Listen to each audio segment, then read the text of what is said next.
Hello everyone, welcome to the Team Yume podcast, and guess who just became a fun-up hipster? I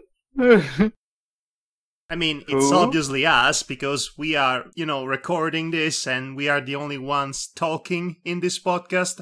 So it's obviously us. It's a foregone conclusion, much like the fact that the Punjabi prison match is going to suck.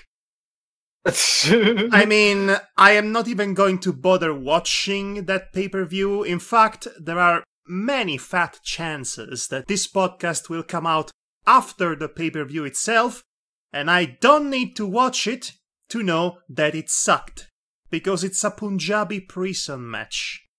It's Vince Russo's wet dream. How many times has that Punjabi prison been used? Like twice before? Yes, only 2 times. In 2006 and in 2007. And then, never again. And for a good reason. It's not... Until today. Until today, apparently. SmackDown Live has become such a profoundly desperate pit of sadness. As of late. Wow. It has the worst booking, the worst writing, the worst use of talent, and every main event is a tag team match featuring the same 4 guys over and over again. And all of the major feuds at this point in time, I don't know in a week from now, but at this particular point in time, they're all about real jingoist American hero versus evil foreigner. It's completely unironic, and I don't know what's going on, especially since Monday Night Raw is so good right now. I have no idea what's going on with this ridiculous scission in between the brands. I don't understand it from the sounds of it either, because the fact that for a while it seemed like SmackDown was the best of the 2 brands, and now it seems like they switched places. They were pretty much on par as far as quality was concerned. Raw had better wrestling, generally speaking. SmackDown had better promos. It also used to have talking smack, but that's not a thing anymore. Well, Vince is not happy with it, apparently. It was really good when The Miz and Daniel Bryan were recurring people on that show. Yeah, and especially since The Miz seemed to use that as a standing point to send himself into the stratosphere of popularity for a few moments. The Miz is pretty much hot to the touch as we speak. He is single-handedly elevating the mid-card simply by existing. That's good to know, then. He needs to be the Intercontinental Champion forever. Oh boy. I'm sure a lot of people have said that at one point for one person or another during years. I'm serious. The Miz is that good, and no one else is at his level in the mid-card. It's that much of a disparity. So anyway... Yes, after wrestling talks. It was more of a short introduction. Unplanned. Yes. Short, unplanned introduction. Speaking of unplanned, I received a anonymous comment today on fanfiction.net. Because, yes, occasionally I still do receive reviews for my awful fanfictions on fanfiction.net. This one, coincidentally, is about the next... big-time chapter of the Tales saga that at this point we are yet to read. Silver and Blaze. Oh gosh, what did the review say? I will not actually tell you what the actual content of that comment was, because it would constitute spoilers. Let's just say that the person in question was not very happy about how I treated Silver in that story. Oh wow. Yes indeed. This is going to be a train ride when we actually get around to it. What, half a year's time? I don't know. I guess we'll see. We'll wait and we'll see. Yeah. By the way, I want to say something that I want to say for a longest while. I was using Discord, thought it was cool to use it. Okay, yes, actually, we did not properly establish this at the beginning of this because we went immediately into a tirade about the Punjabi prison match, which is a bloody awful gimmick that actually exists.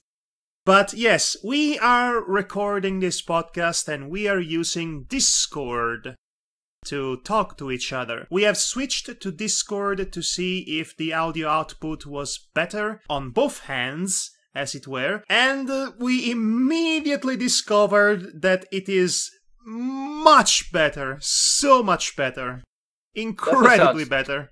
Definitely sounds different and crisper, as you put it. Crisper, less muffled, as Skype would have it. There once was a time in which Skype worked about as well as Discord did, but then for some reason Skype became garbage, and Discord slowly took over.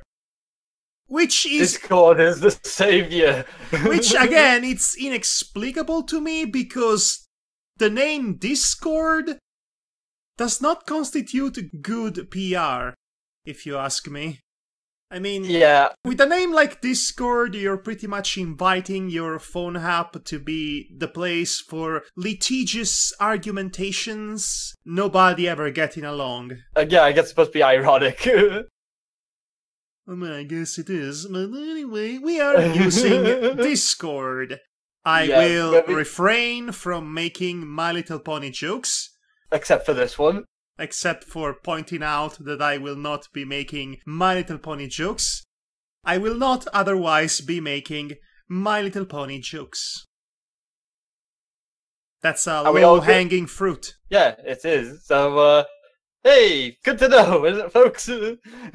Yes, it is indeed good to know. Alright, so we have a few topics to discuss, so let's just get into it.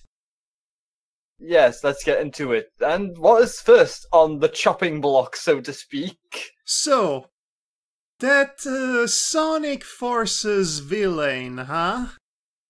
Oh gosh.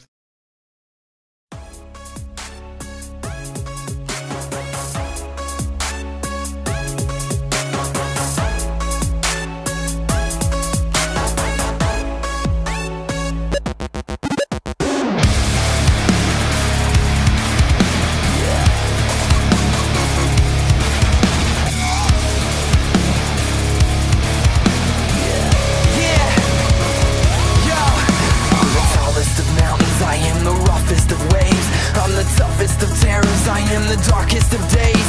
I'm the last one that's standing. They'll try to stand in my way, cause I've been up against better. Just take a look at my face. Cause if you're messing with me, I am a dangerous weapon. I am the sharpest of blades. I'll cut you down in a second. Cause I was born in this pain. It only hurts if you let it. So if you think you can take me, then you should go and forget it. Infinite and his edginess. I am infinite! I am edgy! I have a modern, angsty, metal hip-hop song to prove it! Sonic Forces, unlike the typical Sonic releases, they're actually releasing the music that they'll be using in the game. They are really proud of their music, it would seem. Yeah, proud of their music. The music is quite weird. It's like a pick and mix with the music for me. Okay, so the theme of the villain itself is an interesting beast to deconstruct and unpack in its own right. Because it starts off well enough with a pretty engaging heavy metal shredding. Yeah, it does. It sounds really badass at first. And then it gets contaminated by electronica, techno, dubsteppy music and whatnot, which is still fitting. But then after that, the singing, the actual singing starts, and that's where... Can I start with the first thing they ever say in it? They just go, yeah! Yo! I'm like, oh! Wow, yes, the mid-2000s was a thing in the music scene, wasn't it? Even back then, I wanted to die than even saying that. You pretty much nailed what most of those songs were about. Yeah, because the first time I heard that, I thought it was like, don't say yeah and yo. I want to hear you guys sing some choruses and lyrics. Yeah, yo! Yo, I'm the bad guy! Yeah, yo! Sing my song! Yeah, yo! Angst! Edgelordiness! So, despite having this great intro piece, it feels like it gets worse just from those two little words. Oh, it does get worse. I mean... It does get worse.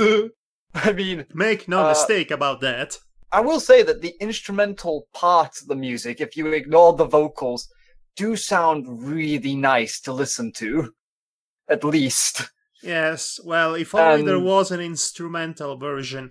Okay, I'm going to say this about modern Sonic games music. Yeah? I miss Crush 40. Yeah, I'm kind of hoping Crush 40 would come into this somehow, but so far they seem to have gotten... The artists they've gotten so far are random rappers, and I know one of the songs is sung by Hoobastank.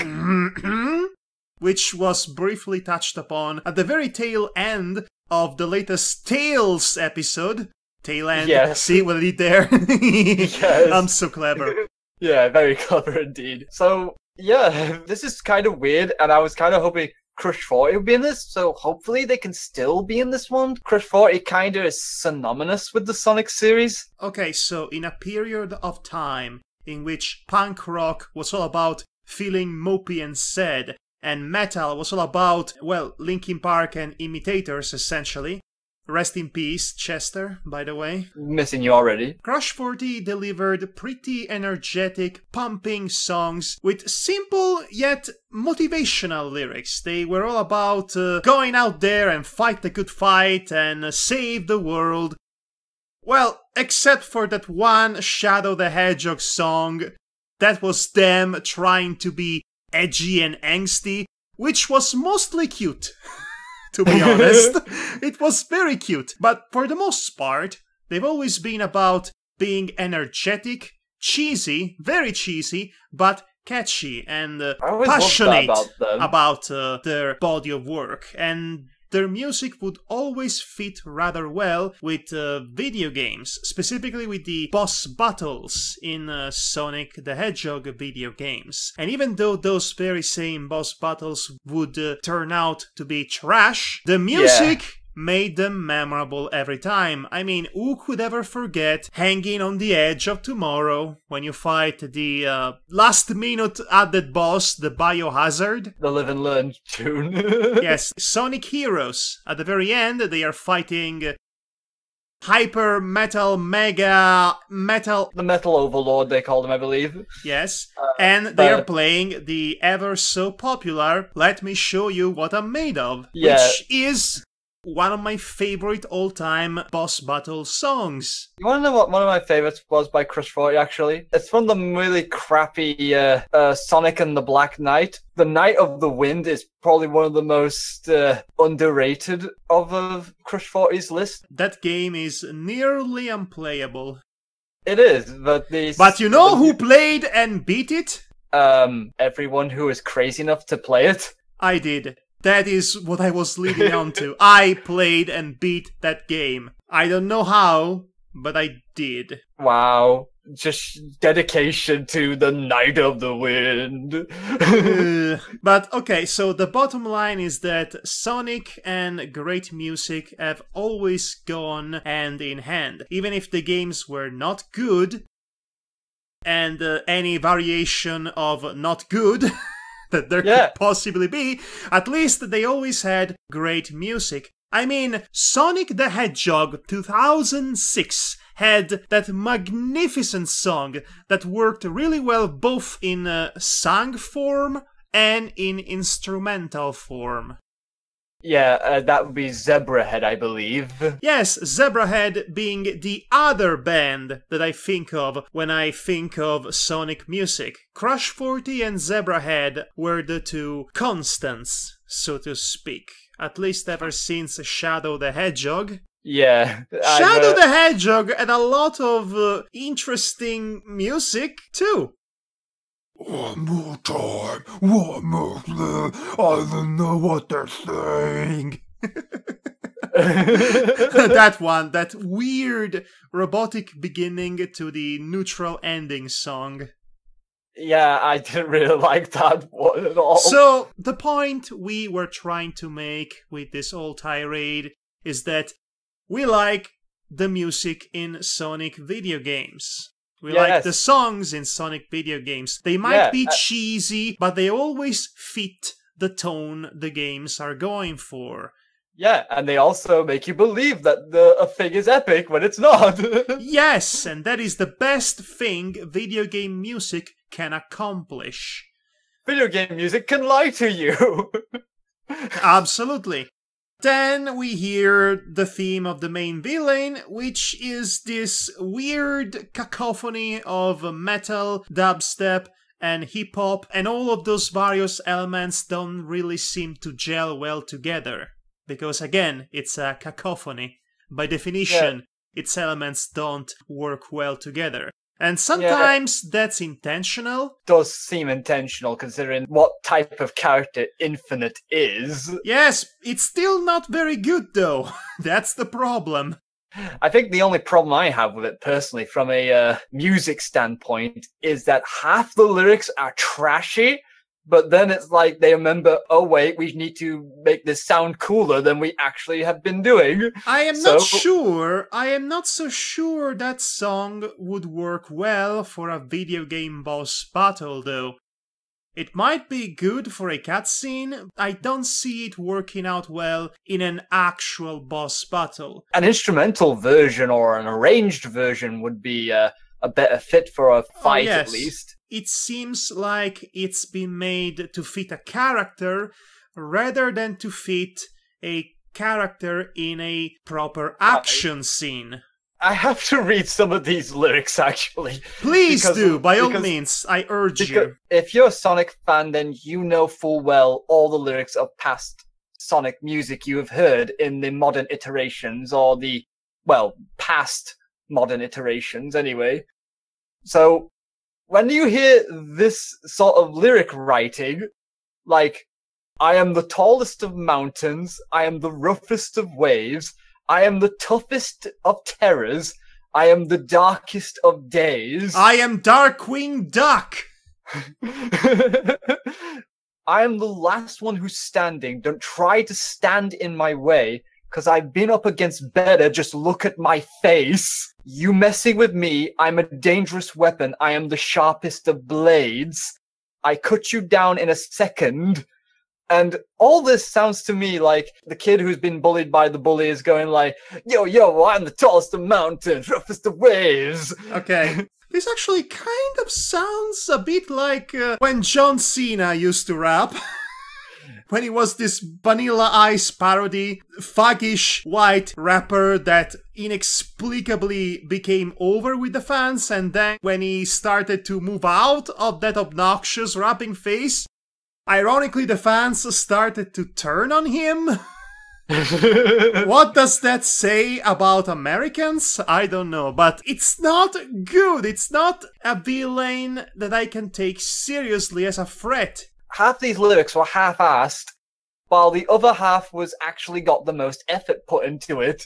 There are certain lines I actually like in this piece, more so in the chorus, really, and the ending part that sounds really better than the rest of it.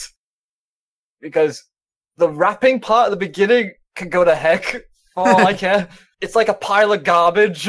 Yeah. And it kind of insults my integrity as a lyric writer. I can't believe we spent about half an hour talking about this one song about an upcoming Sonic game. It's trying too hard. I'm going to share with you right now my expectations about Sonic Forces as a whole. Yes. It's going to be an absolute train wreck. But the best kind of train wreck. The kind of mess, of hot, fuzzy mess that you just want to experience just so that you can tell your friends, just so that you can say to everybody, yes, I was there. Yes, I played that game. I played that game. I experienced it. It was the funniest and most atrocious thing I could ever play in my life, and I love it. Damn it. Meet my Sonic OCs, Edgelord Yodai Masterful Cat Hamster Man. I would He's like to the edgiest of cat hamster hybrids. Sega, please put in clothing options to look like the most edgiest Sonic character, but as a protagonist ever. You know, if Just to complete it. If Sega won't do it, the fans will. Yeah, because they'll mod it on PC when it comes out. It's an interesting dichotomy, the one we are facing right now in the Sonic fandom. Because on one hand, we have Sonic Mania, which is about as nostalgic a nostalgia trip can ever get. It is entirely made for the purpose of celebrating old school Sonic and the fans that grew up with it. On the other hand, you have the mainstream Sonic release of Sonic Forces, which completely denies the other half of the fandom, and it focuses on what it has essentially been the most toxic and overwhelming portion of said fandom in the past 15 or so years. I hope the tone is all over the place. Like my fanfiction. I actually am wondering if the tone of this game will be basically trying too hard to be the most darkest, grittiest, edgiest thing that they could come up with, just so then it parodies what the fandom's perception of what the Sonic series should be. Well, we already have Sonic Boom for that, don't we? Yeah, we do. Sonic Boom started off as this very underwhelming, below-average show, and then it slowly evolved into the most poignant, epic satire of itself, the Sonic fandom, the whole Sonic franchise, and also TV shows that use certain tropes and cliché to keep themselves alive. It is surprisingly one of the most clever cartoons out right now. In spite of everything riding against it, including the single worst opening ever made and a relatively cheap budget when it comes to the animation, the writing makes up for it.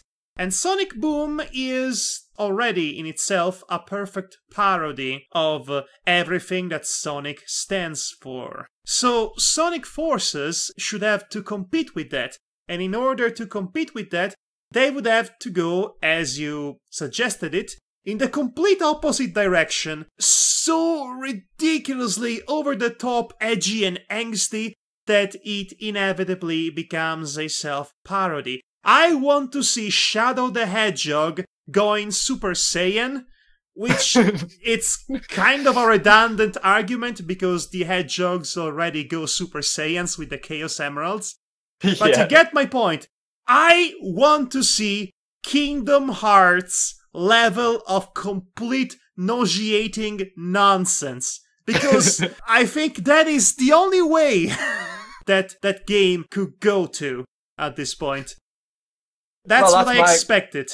That's my expectation anyway, especially considering the previous title that had the same dynamic of classic and modern Sonics together in one game, Sonic Generations, was more of a parody of its light-hearted natures of the Sonic franchise. So let's say it would make logical sense that they would go the opposite direction for this game. On the other hand, I want to see Shadow the Hedgehog surrounded by about 10 or 20 or so awful, edgy, red and black striped OCs that try to be him. That would be so funny. That actually would be funny, but I don't know what's going to happen because it appears like as if from the one trailer that they showed not only Infinite, but he seemed to be joined by Shadow the Hedgehog, Metal Sonic, Chaos was there too, and the fourth one was Raph, I believe his name was, from The Lost Worlds. Okay, one of these is not like the others. Yeah. I mean, I get why Raph's there. I mean, he was in a main Sonic title. A title that nobody remembers. The only person that anyone remembers from that game was Lust. And that was for the completely different reasons than anyone's thinking of right now.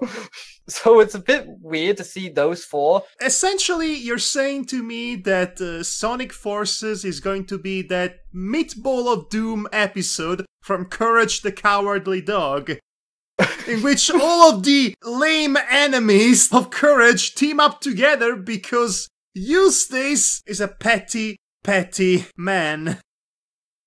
So, by that logic, Infinite would be Eustace. So we spent a lot more time discussing Sonic than I thought we were going to, considering neither of us is that big of a Sonic fan anymore. Yeah, I mean, I'm not a big fan, but I still jump on certain titles that take my interest. I mean, so... don't get me wrong, I am definitely interested in that Sonic Forces. For all the wrong reasons, mind you. I'm just interested in Sonic Forces for morbid curiosity and to see if my theory of the tone that it's going to go for is going to come to fruition, so to speak. Yes, those would be the wrong reasons I was referring to. Because, yes, we don't expect this game to be good. We expect it to be memorable. Yes. Not Sonic 06 memorable, mind you. Well, no, that's just unpleasant. And not Sonic Boom either, as in the game Sonic Boom. That was memorable for being a worse game than Sonic 06. Yeah. That is saying something, my friends. Yes. So, after me and Madhog have talked for 36 minutes, channeling all of Ross's fandom for the Sonic series into us. Yes, surprisingly, this discussion had a lack of Ross. This really should have been a discussion to do with Ross. Oh well, maybe next time, Ross. Maybe next time. There's always next time. Let's see, you watched a movie as of recent times, haven't you? I watched The Jungle Book. I mean, 2016 Jungle Book. Yeah, I've watched that as well. It was a while ago since I watched that. Yeah, so... it was only a couple of days ago since this recording that I watched it for the first time. I missed out on it completely last year. I have a bias against Disney's stance on remaking certain classics. Just because it feels like, let's remake a classic because we want to make it better. The classic is already great, so... So, The Jungle Book, I have mixed feelings about it. As I already shared them with you on Skype. What am I saying? Discord is the new Skype. But yes, we had that discussion already on Skype, because we have the Team Yume chat up there. That might change in the immediate future. It might change at some point, yes, we'll have to see what happens. This is probably the only time one of those remakes actually makes sense, because there is a lot to improve upon the very flawed original Jungle Book from the 1960s. Yeah. And in some aspects, the new Jungle Book definitely improves on those elements. It has a more coherent, cohesive story, much more developed characters, much more developed settings. We have motivations for characters to act in a certain way that actually do make sense for the most part. Mowgli has a bit more agency and is overall a much better character in this one because he's not just some spoiled brat who's getting essentially dragged around by the plot for the entire duration of the film. He has a couple of moments in which he actually makes decisions for himself. And I particularly enjoy what the message of the film was at the end, with Mowgli actually not becoming part of the human village because, you know, puberty.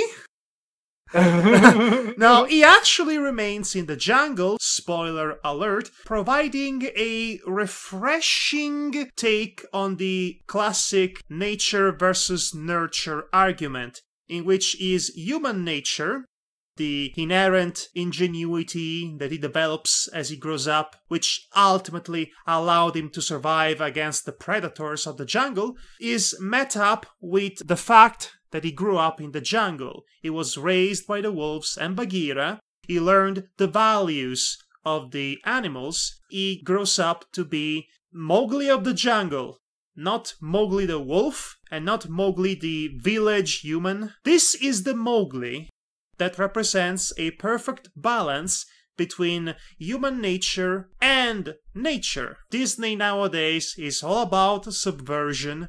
So, of course, they subverted the ending of the Jungle Book, and it makes much more sense.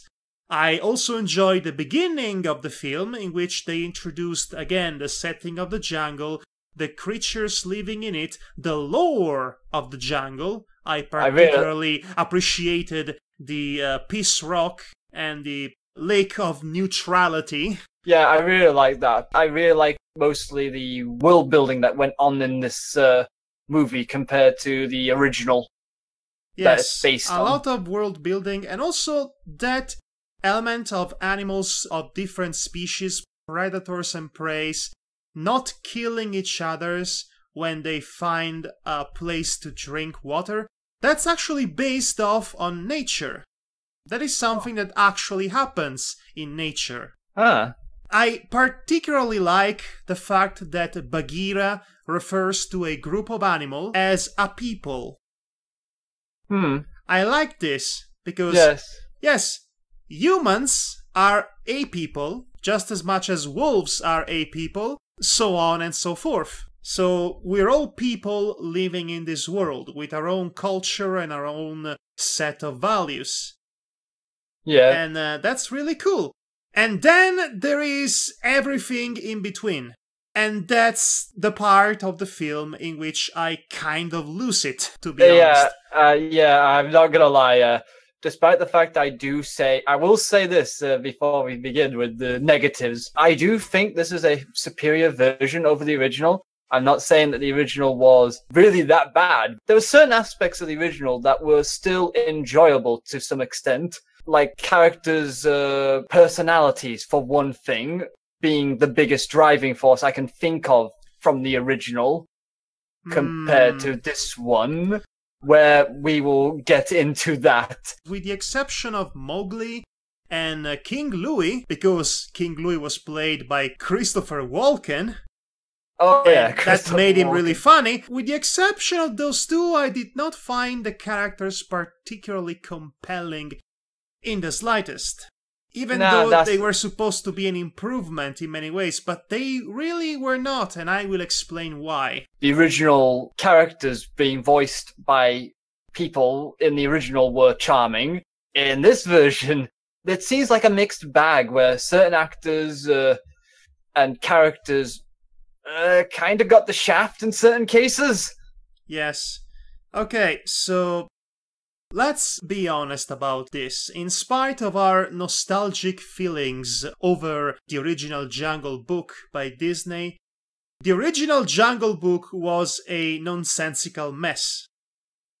Everything about it was really ill-conceived when it comes to having a structure or a basic plot line or anything of the sort. It had a lot of individually funny and memorable moments, but the sum of its parts was not on par with that. With that said, even though it was nonsensical and messy, I still like the Jungle Book, original Jungle Book, more than the remake because it was a fun jungle adventure with music and charismatic characters and actually expressive characters, actually cartoon characters. Yeah. I think you know where I'm going with this. Whereas the remake, the quote-unquote live-action remake with realistically animated CG animals really does not suit my personal tastes. Oh, and no. they went out of their way to have a proper plot this time around, a proper cohesive plot. But in doing so, ironically, they sacrificed what made certain characters and certain moments in the animated version memorable. For example, Bill Murray's Baloo is about as phoned-in a performance can possibly get. Yeah.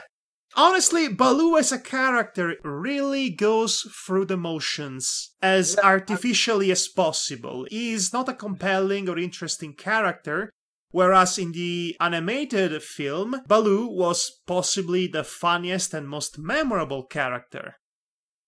I mean, he had personality, and also he had very specific traits and quirks that made him likable. For example, he likes to sing, and he likes to dance because rhythm is in his blood. When King Louie sings in that memorable scene, he cannot stop himself from dancing because he really loves music. In the remake, there is nothing of the sorts, and Baloo sings because he has to, because it was in the original. I will say that Baloo is probably not the most memorable in this one at all, in this remake. And speaking of characters getting shafted, let's talk about Scarlett Johansson's Python there, Kaa. Oh, yeah, Kaa. Okay. I felt so disappointed and sad for Kaa in this one. Yes, especially since if you recall the teaser trailer for the Jungle Book, the Kaa scene was built up as a really important moment. If you consider plot exposition, you know, any point of important, but other than that, it doesn't serve much else. Kaa had maybe too many scenes in the animated film, but in this one, she only has one scene. And it really serves no purpose other than to awkwardly shoehorn Mowgli's backstory in it, which there was no need to, because at some point Shere Khan himself would actually bring that up at a much more dramatically convenient moment, I might add. And also, that scene served to awkwardly introduce Baloo, because Baloo saves Mowgli from Kaa, because he just so happened to pass by. Yeah, Wait, Baloo just so happened to pass by in the tallest part of a really big tree, covered in the darkness of the really large branches where Mowgli and Kaa were. Baloo just so happened to pass by in that very specific spot up there. The same Baloo that was actually tricking monkeys to climb for him to get Annie because he was too lazy to climb himself. Which was literally the scene after this one. How did you do it, Baloo? Did you MacGyver up the tree somehow? Why were you up there to begin with? It's not very good at all. And the reason I don't like it is because it feels so wasted. I mean, you got this creepy voice from Kaa, and it feels so perfect. And then it's for that one scene. If I have to be honest, I did not particularly like Scarlett Johansson as Kaa. Yeah, it was a really cliched, creepy woman's voice, the same you've heard a million times before. At the very least, the original Kaa was voiced by Winnie the Pooh, which was an interesting contrast, you know? Well, yeah, that is interesting in itself. Oh, bother, I'm going to hypnotize and hit you now. You know? Yes, I get what you mean. The point is that they went all creepy for this one scene, and it doesn't serve anything. Yes, it's the most pointless scene in the entire film. And also, did they really need to introduce Baloo in such a contrived manner? I mean, the original was he just passing by, singing his little song. Speaking of disappointing characters, I don't really like Shere Khan in this film. The comparison with the original Shere Khan is unfair because the original Shere Khan is one of the best Disney villains based on performance alone. He did not have any motivation or backstory or reason to be this human-hating monster, but he made it work simply by being fabulous. So gentlemanly. Yes, he was both fabulous and threatening at the same time. There was an aura to him. You would believe this character could be a danger to everyone. He was a Bond villain almost in tiger form. It was great. Also, the way Shere Khan was introduced in the remake cannot hold a candle to the way Shere Khan was introduced in the animated one. Because in the animated one, they spend the majority of the film building up to Shere Khan himself. They don't show him up until a certain point. And when they actually show him, it is in a most threatening and predatorial manner. In the remake, he just shows up in the Peace Rock place and says a couple of cliche lines, and then he goes away, promising to come back for the man cub. Yeah, I when guess, the water rises. I guess, again, from a storytelling standpoint, it makes sense that that would be the place. The very place in which Shere Khan becomes aware of Mowgli. Again, it makes sense. But it's not as fun, though. Yes, I know. It sacrifices, the whole building up to Shere Khan that the original did. I will say this, though. This Shere Khan has a couple of really good scenes. Yes. You know, the part in which she gets to Aquila's pack, casually sits beside him and says, "So, where's the man cub I wanted?" Aquila says, "He's not here anymore." "Huh, okay, you die now." And then he kills him, and he takes over the pack, like a boss. And then he proceeds to corrupt the youth by telling them an allegoric tale about cuckoo birds, just to mess with their mother. I must admit, those two scenes actually do give him weight as actually being threatening.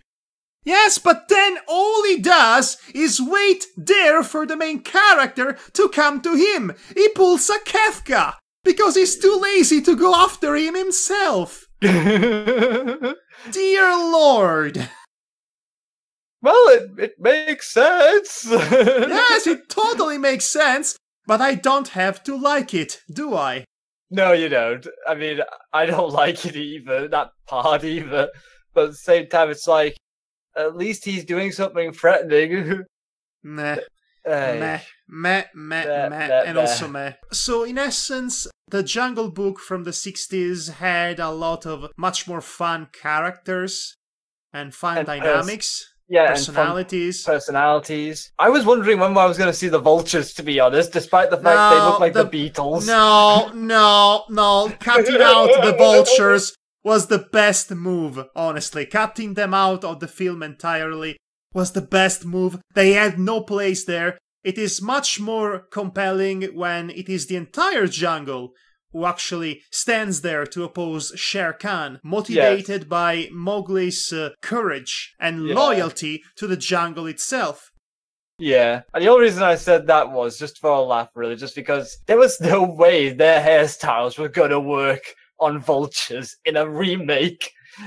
Yes, and that actually is a perfect segue to talk about the live-action nature of this film, because there is something about realistically animated CG animals who can talk that is so distracting to me. The performances are supposed to convey emotions, very specific emotions and feelings, but the realistically animated animals have no such expressions to match the emotions, because they are supposed to be realistic-looking animals. In the cartoon, they were allowed to be as expressive as they could possibly get.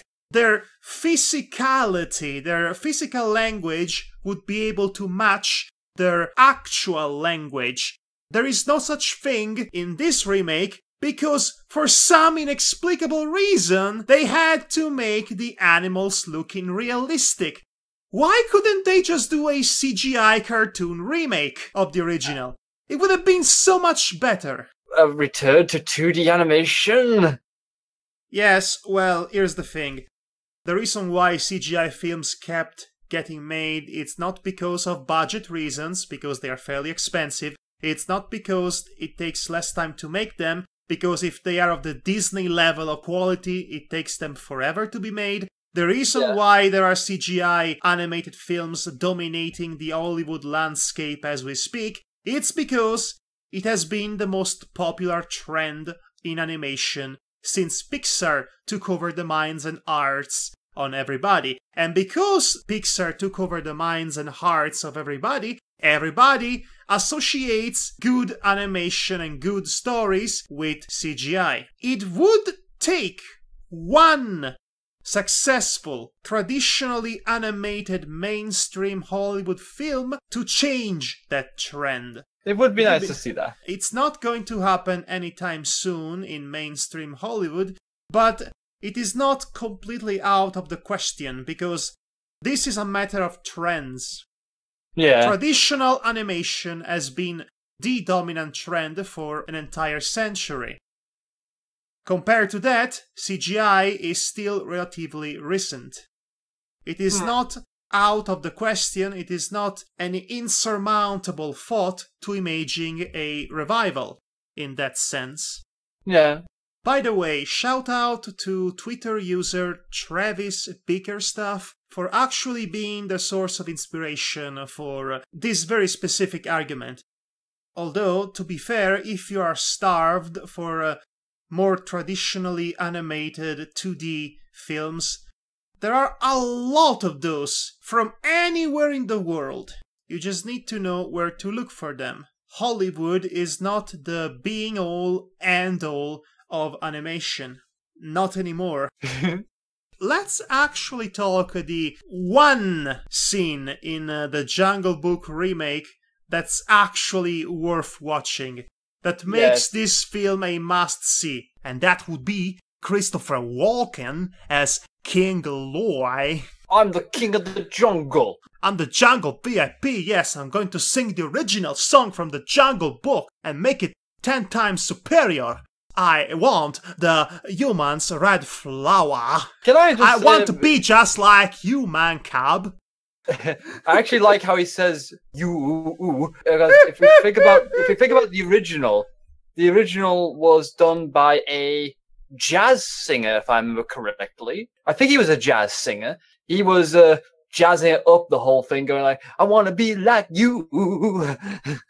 Yes, I want to be like you. And the Christopher Walken version, it is so funny.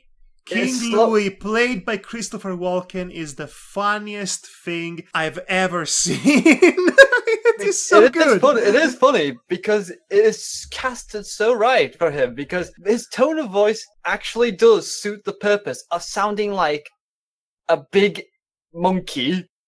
I mean, when you get down to it, it's Christopher Walken playing as a giant singing ape. It almost seems like the punchline of a joke that nobody saw coming, in a way.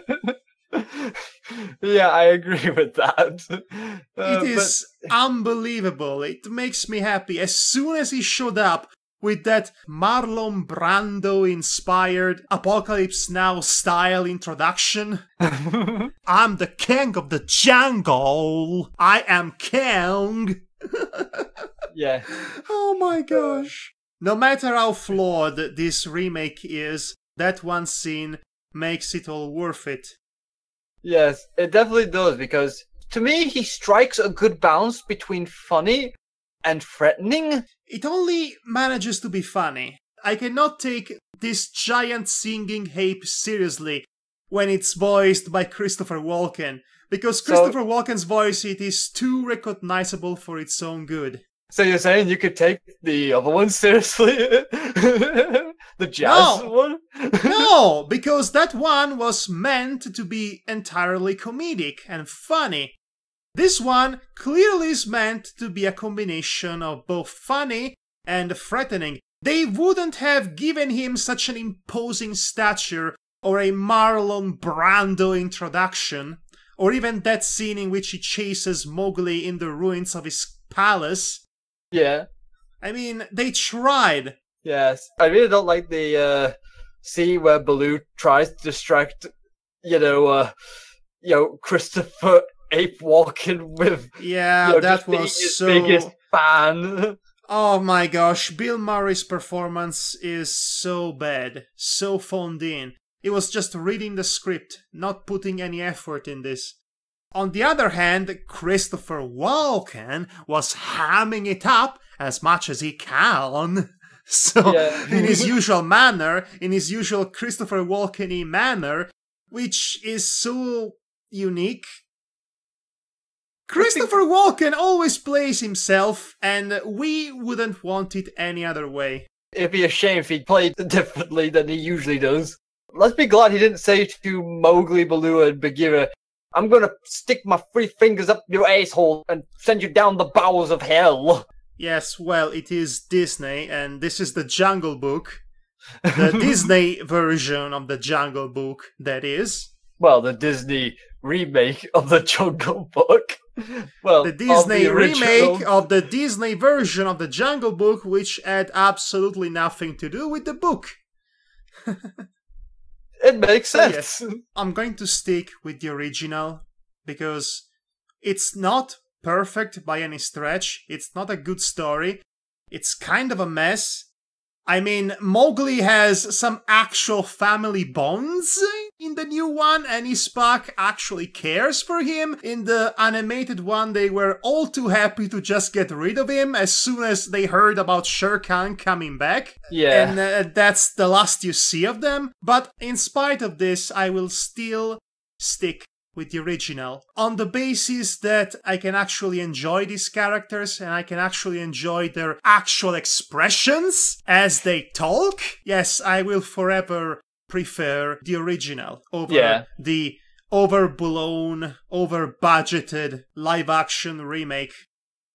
So, recently, as in today, I've purchased the remastered Final Fantasy IX on Steam. Yay! Now, I think I went on record before to say that Final Fantasy IX is easily, to me, the best Final Fantasy game, and also the only one with a good story and good characters, the only one worth caring for. I don't particularly care for 4, 6, or 7. 8 was garbage. 10 is ha ha ha ha ha ha ha! 13 and 13.2 were just abominable. 9 is the quintessential satisfying JRPG experience in my book. So I was very happy to being able to replay it with new and interesting features added in this new Steam version. Now, it is a remastered, which means that there was a graphical update. I think that goes for the full motion video cutscenes too. Yeah.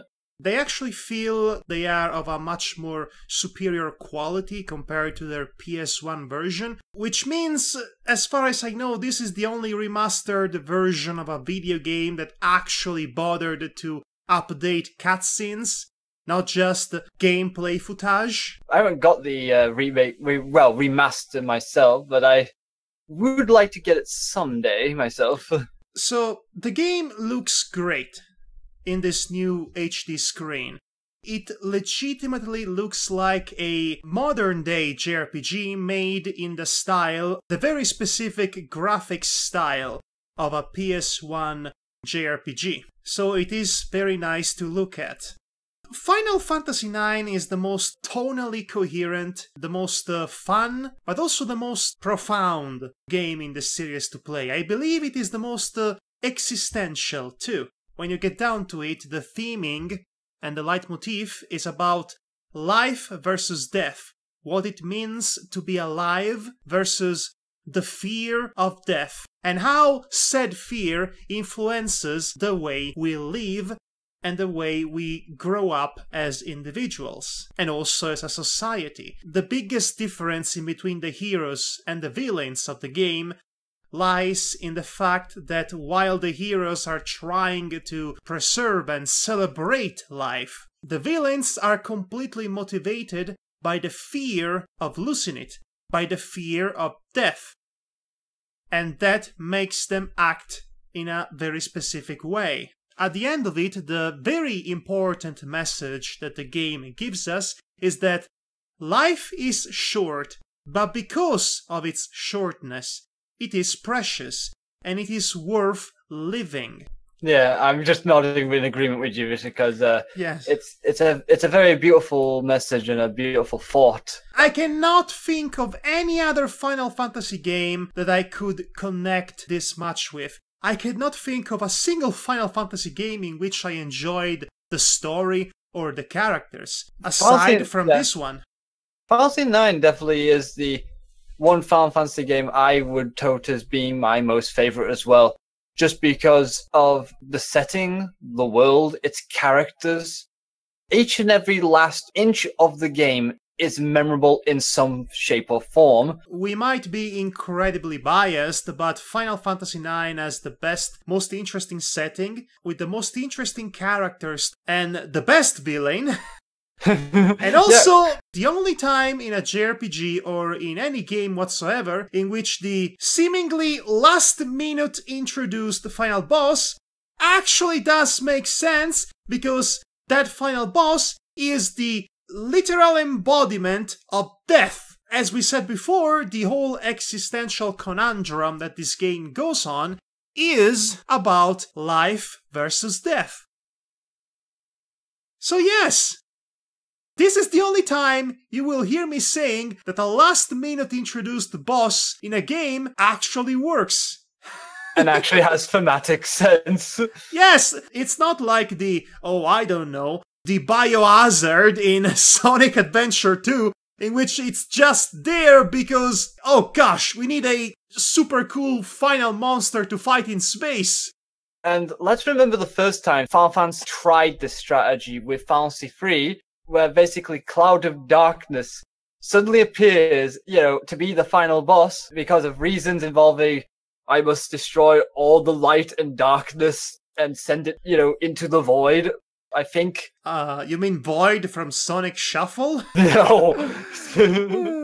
Okay, Final Fantasy IX is supposed to be a throwback to the more light-hearted days of early Final Fantasy games, except much better in every way because it sports the technology and the perfected battle system of more recent games. It definitely was supposed to be a trip down memory lane, but it was also, it's definitely caked in both Easter eggs and references, and even in its own narrative, it references constantly past Final Fantasy titles that they have done the same plot lines, and yet it still feels fresh with them.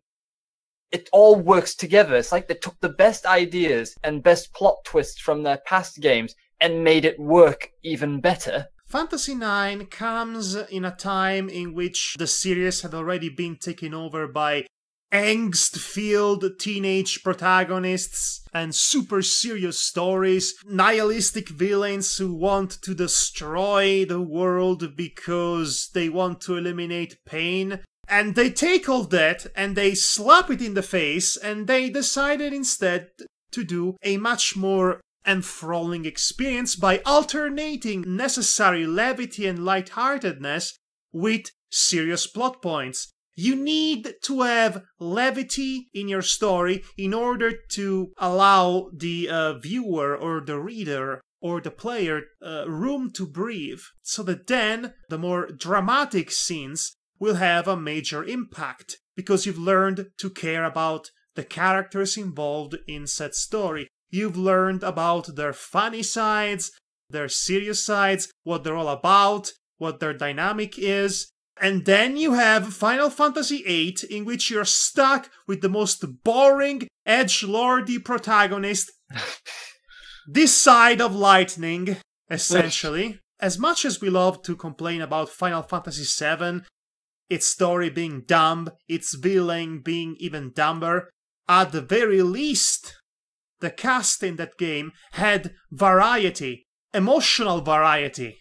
Yeah. So to speak. Even Cloud started off as this little insecure egg that tried to act all cool and uncaring, and he gets called out every 5 seconds for it and gets dressed as a woman and humiliated. There was levity.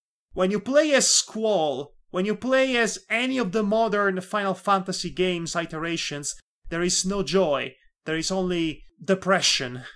There is Despair. only lack of creativity or depth. Final Fantasy IX was the last great Final Fantasy game, and to me specifically, it is the only good Final Fantasy game that I would love to play more than one time. And to me, Final Fantasy IX was essentially, if I was to have stopped at any point, Final Fantasy IX would have been the finale to a series. In spite of it not being a round number, it really felt like the ideal conclusion. In a way, it was indeed the conclusion of an era. It was the last game developed by the original creator of the series, Hironobu Sakaguchi. And also the last time Nobuo Uematsu ever composed music for the series. Yes, after that, the series gets taken over by freaking Nomura. You know, he's writing the Kingdom Hearts games, essentially. Yes, and he's so into writing the Kingdom Hearts series that he writes ahead of the games that he's making. Oh, bollocks. What does that tell you about his thought process of storytelling?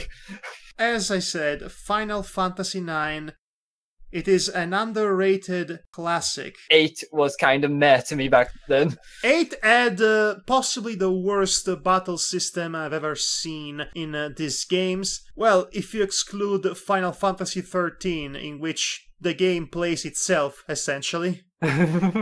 I actually think that 9 might have the best system in that regard. I like the idea of abilities, characters being able to learn their very unique abilities through items and equipable items specifically. And it sounds very simple, and it is, and it works because of that. Yes, it does. Everything works and it's definitely... Also, can I just say, four characters at a time is better than 3. Yes, more room to play as your favorites. I cannot stop gushing about how fun, compelling these characters are. Vivi is a surprisingly complex character that carries most of the existential theming of the game. Yes, about the proof of existence. Yes. And what it means to exist. Yes, and Freya is literally a character from Norse mythology, going through the same arc of the original Freya from Norse mythology. That is so cool! Also, she's an anthropomorphic rat lady. There are anthropomorphic animals living with humans in this world. And I love it. It is so much better! Your party in 13 and 8 are just humans. At the very least, in 7, you had... Red 13, who is a sentient feral dog. You have a talking dog panther hybrid, I guess. And you also have a cat plushie atop another cat plushie. Yeah, that thing I hated. Kaitsif. You have a ninja child. Yes. You have a angry black guy with a cannon arm, who's also a loving father. Yes. You have the grizzled, potty-mouthed veteran in Seed. Yeah. You have the one who dies. Yes. The older Final Fantasy games, as flawed as they are, and as much as not my cup of tea as they are, at least they had something to them. They had an interesting tone. They had memorable characters. They tried to have memorable stories. they usually don't end up being very good if you experience them without your nostalgia goggles. Final Fantasy VI, Kefka, But, regardless, they had personality and an identity. Whereas, the latest Final Fantasy game that just came out feels like it's ripping off that mid-2000s Sayuki anime down to a teeth. Yes, I said it. And you're basically playing as a Bishonen boy band? Where's the fantasy in that? Where is the magic in that? Where is the creativity in that? And they're all wearing black. How's that supposed to help me connect with anybody if they're all wearing uniform colours? Regardless of that, Final Fantasy IX needs to be rediscovered and reappreciated by as many people as possible. And really, this remastered edition on Steam is a perfect opportunity to get to know this game. It has a lot of new features, such as the arbitrary ability to skip the intro animations for battles, which makes them faster, and also the ability to manually change the speed of battle, also to make them faster. It has autosave, that definitely helps. That's not hardcore old school, but it definitely would help a newer generation of gamers to be eased into this relatively old school game. Yeah. So go out there and play Final Fantasy IX. It is still great. It holds up the test of time pretty smoothly. It's definitely a classic, a timeless classic, that's for sure. For us, it is. And I'm a big Final Fantasy fan, after all. I am not a big Final Fantasy fan, so that should tell you something. Yes, it does, actually. But it's good that we have that dynamic. You're not a fan, I am a fan. So you get the point of view of both of those. So anyway, thank you for joining us, everybody. I guess we'll be seeing you next time. I believe we are going to use Discord from now on to communicate. Yes, while we record our podcast. I do believe the difference in quality with the Skype recorded podcasts before this one will be immediately noticeable. It certainly will be, that's for sure. So, I mean, it will be noticeable to me specifically because I'm a bit of a stickler. Yes, I can see from the way you can hear things I can't with your ears. Yes, I hear voices in my head. They counsel me, they understand, they talk to me. Oh, gosh. I'm the king of the jungle. The jungle VIP. Good night, everybody. Yes, good night, everybody. And take care. Hey, you! I wanna be like you!